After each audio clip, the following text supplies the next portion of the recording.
Eu vou conversar agora com o advogado da presidente afastada, José Eduardo Cardoso. Ministro, muito obrigada pela sua participação aqui. Eu sei que você também está correndo, mas eu queria saber o seguinte. A gente já sabe que o placar aqui é desfavorável à presidente e eu queria saber se existe alguma carta na manga da defesa para tentar reverter essa situação. A única carta na manga que nós temos é a verdade. É com que nós trabalhamos nesse processo. As acusações que são feitas contra a presidente da República são pífias, são absurdas. Vários governos praticaram esses mesmos atos sem nenhuma consequência, nem sem nenhuma advertência, mesmo uma advertência do Tribunal de Contas da União. São pretextos que são utilizados por pessoas que, desde o minuto seguinte à eleição da presidente da República, querem afastá-la, por pessoas que estão insatisfeitas com o andamento das investigações do país. Isso tudo está provado nos autos. Então, diante disso, se fosse um julgamento justo, política e juridicamente, seria a absolvição. Mas há, por parte daqueles que não querem efetivamente o respeito à Constituição, apoiados hoje no Palácio do Planalto, que quer acelerar o processo ao máximo, independentemente das provas, independentemente daquilo que se demonstra, há, por parte dessas pessoas, a clara intenção em se afastar uma presidente da República legitimamente eleita com uma ruptura institucional, com aquilo que nós chamamos um golpe.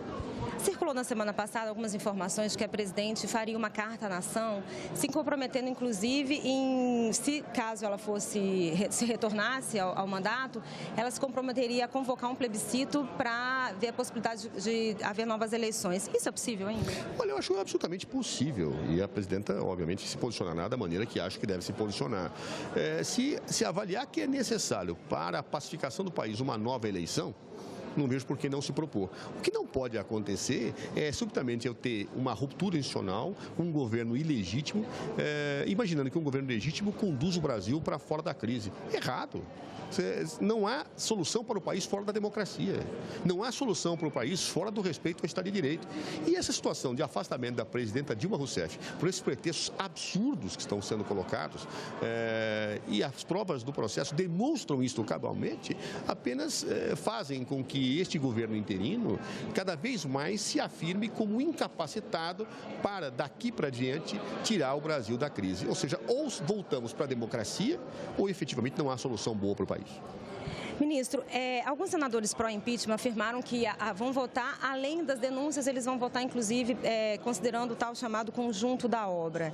Com essas denúncias que envolvem, inclusive, agora o presidente interino Michel Temer, esses senadores afirmam que ele também entraria nessa história do conjunto da obra. Você acha que isso pode, de certa forma, ajudar aqui no processo de impeachment e o presidente conseguir reverter alguns votos? Olha, o conjunto da obra tem sido utilizado pela oposição como uma afirmação que busca encobrir a não consistência das acusações que são feitas num processo. Ou seja, as acusações dirigidas contra a presidenta Dilma Rousseff não se sustentam. Não se sustentam de forma nenhuma. Então, inventam uma história de conjunto da obra para justificar o injustificável. Ora, a situação do governo Michel Temer, ela é uma situação temerária, né? As acusações dirigidas aparentemente contra o vice-presidente são pesadas. Se dirá, bom, ele não foi julgado, não foi. Não pode ser prejulgado como ninguém pode ser prejulgado. Então, portanto, que não se utilizem pretextos contra ninguém, inclusive contra a presidenta Dilma Rousseff.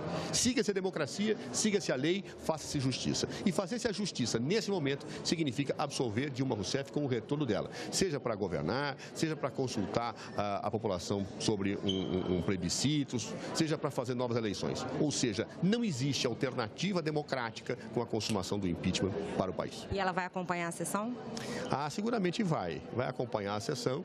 A presidenta é uma pessoa de luta, de guerra, de convicções. E ela sabe que, além do seu mandato, que é muito importante por ter sido outorgado pelo povo, está em jogo, nesse momento, a democracia brasileira, o Estado Democrático de Direito, que ela, desde jovem, lutou para que existisse no Brasil.